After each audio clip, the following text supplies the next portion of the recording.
हार्दिक railway में नौकरी करता था। उसकी हाल फिलहाल ही पालम नाम के एक छोटे से गांव के स्टेशन पर बतौर स्टेशन मास्टर पोस्टिंग हुई थी। बीए पास किए अभी कुछ ही समय बीता था कि उसके नसीब से सरकारी नौकरियां लगी। उसने बिना सोचे समझे पालम जाने का फैसला कर लिया था, मगर वो इससे बिल्कुल बेखबर था कि पालम एक छोटा सा स्टेशन है जहां पूरे दिन में मुश्किल से 2 गाड़ियां ठहरती हैं, एक सुबह और दूसरी रात के करीब 11 बजे। लिहाजा वहां हार्दिक के सिवा दूजा कोई नौकर भी नहीं था। स्टेशन का सारा दारोमदार उसके अकेले सिर पर था।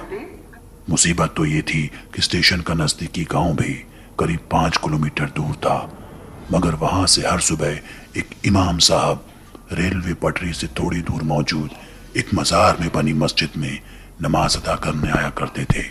हार्दिक हर सुबह उनसे मिलता और पूरे रात भर की बातें करता। एक रोज की बात है, घड़ी में रात के 11 बजने को थे। काफी दूर से ट्रेन के हॉर्न की आवाज हार्दिक के कानों को झकझोर रही थी।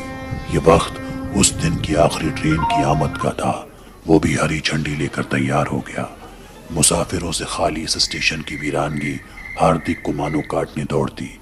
यहाँ ट्रेन हॉर्न बजाए धीरे धीरे प्लेटफॉर्म का फासला तय कर रही थी कि तभी अचानक धप की एक जोरदार आवाज आई और ट्रेन वहीं ठहर गई। हैरत अंगेज नजरों से हार्दिक ट्रेन को गोले जा रहा था। ना मालूम अचानक वहां क्या हुआ था। यही सोचते हुए वो ट्रेन की तरफ दौड़ पड़ा। ट्रेन के नजदीक पहुंचने पर उसकी निगाहों ने एक बेहद ही खौफनाक मंजर कैद किया। कोई बदकिस्मत शख्स ट्रेन के नीचे आकर मर चुका था। उस मरने वाले शख्स के दोनों पैर धड़ से अलग हो चुके थे। ट्रेन के पहियों ने उसके मांस के चिथड़ों को रेतों में घोल दिया था। ट्रेन के ज्यादातर मुसाफिर नजरों के सामने पेश इस मंजर को देख खौफ में थे। ट्रेन में मौजूद औरतों की तबीयत बिगड़ने लगी, लिहाजा फैसला किया गया कि ट्रेन को तय वक्त से पहले स्टेशन से रवाना कर दिया जाएगा।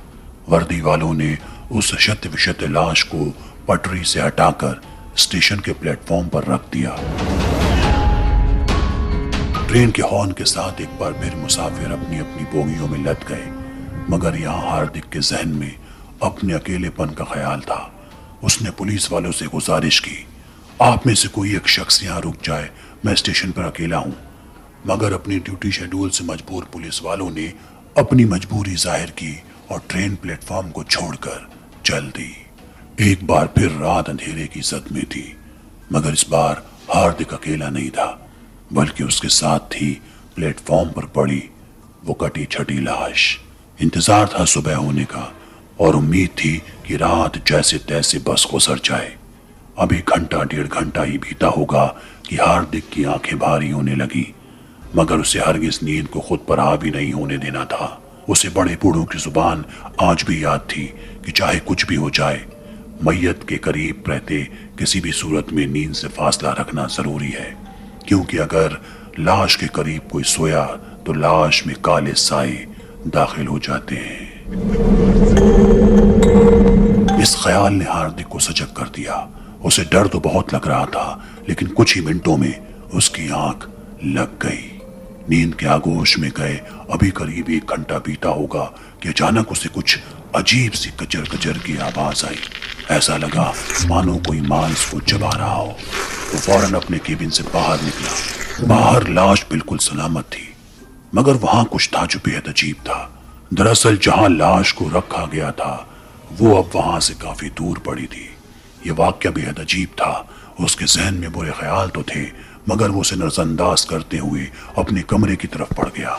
यही वक्त था कि तभी पीछे की खामोशी एक बेचैनी भरी आवाज में तब्दील हो गई। ऐसा लगा मानो कोई भागते हुए उसके पीछे आ रहा हो। उसने पलट कर देखा, शुक्र है वहां कोई नहीं था। उसने फिर अपने कदम संभालते हुए धीरे धीरे आगे बढ़ाए कि तभी सामने प्लेटफॉर्म पर उसी लाश का कटा हुआ सिर दिखाई दिया। वीरानगी के इस आलम में यह डरावना मंजर जिस्म से जान निकालने वाला था। हार्दिक के रोंगटे खड़े थे। अब वो एक अजीब सी सर्द की सद में था। उसने जो देखा वो उसे चाहकर भी भूल नहीं पा रहा था। उसकी आंखों में पानी की परत जम गई थी। उसे अब भी रात कटने का इंतजार था। तभी अचानक वो धड़ से अलग सिर उसकी तरफ मुड़ गया। پوری طرح لال سرخ آنکھیں اور ٹوٹا ہوا چمڑا۔ یہ دیکھ ہاردک کی چیخ نکل گئی۔ وہ فوراً کمرے کی طرف بھاگا، مگر دروازے پر اس مرحوم شخص کے جسم کا کٹا ہوا باقی کا حصہ اس کا انتظار کر رہا تھا۔ شاید یہ وقت ہاردک کا آخری وقت ہو سکتا تھا۔ ہاردک کو مدد کی ضرورت تھی، مگر حلق میں قید الفاظ اس کی تنہائی پر کارگر ثابت ہو رہے تھے۔ تبھی اس کی نظر اسٹیشن کے پاس موجود اس درگاہ پر پڑی اور وہ بنا کسی دوجے خیال کے فوراً اس درگاہ کے دروازے پر جا پہنچا۔ اس نے ہمت کی اور پلٹ کر ایک بار اور لاش کو اپنے قریب آتے دیکھا۔ پوری طرح خون سے لہو لہان وہ لاش اپنے کٹے چھٹے جسم کے ساتھ ہاردک تک پہنچنے کا فاصلہ طے کر رہی تھی۔ یہ دیکھتے ہی ہاردک ہاتھ جوڑ کر درگاہ میں داخل ہو گیا۔ درگاہ میں ایک چھوٹا سا کمرہ تھا جس پر دروازہ لگا تھا۔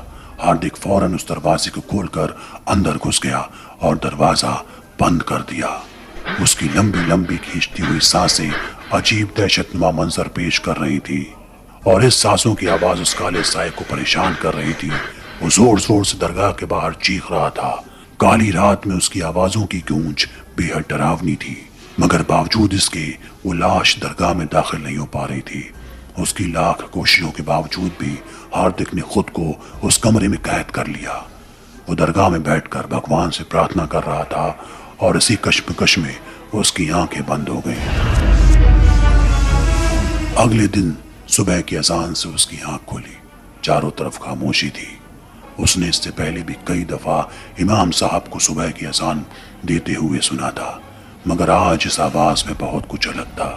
اس آواز میں خاموشی تھی، تنہائی کا ایک منظر تھا، اور تھا ایک عجیب سا سکون بھرا احساس۔ کچھ ہی دیر میں امام صاحب بھی اس کے قریب پہنچ گئے اور اس کی حالت کی وجہ پوچھنے لگے۔ اس نے بھی ہر روز کی طرح اس صبح بھی پورے رات کی بات امام صاحب سے ظاہر کی۔ یہ بات پورے گاؤں کو بتائی گئی اور فیصلہ کیا گیا کہ ہاردک کو جان سے مارنے کے ارادے سے آیا وہ کالا سایہ پھر لوٹ سکتا ہے۔ ایسے میں ہاردک تبھی محفوظ رہے گا جب وہ اس ریلوے اسٹیشن سے دور رہے گا۔ اسی فیصلے کے بعد ہاردک نے ہمیشہ ہمیشہ کے لیے وہ اسٹیشن اور گاؤں چھوڑ دیا۔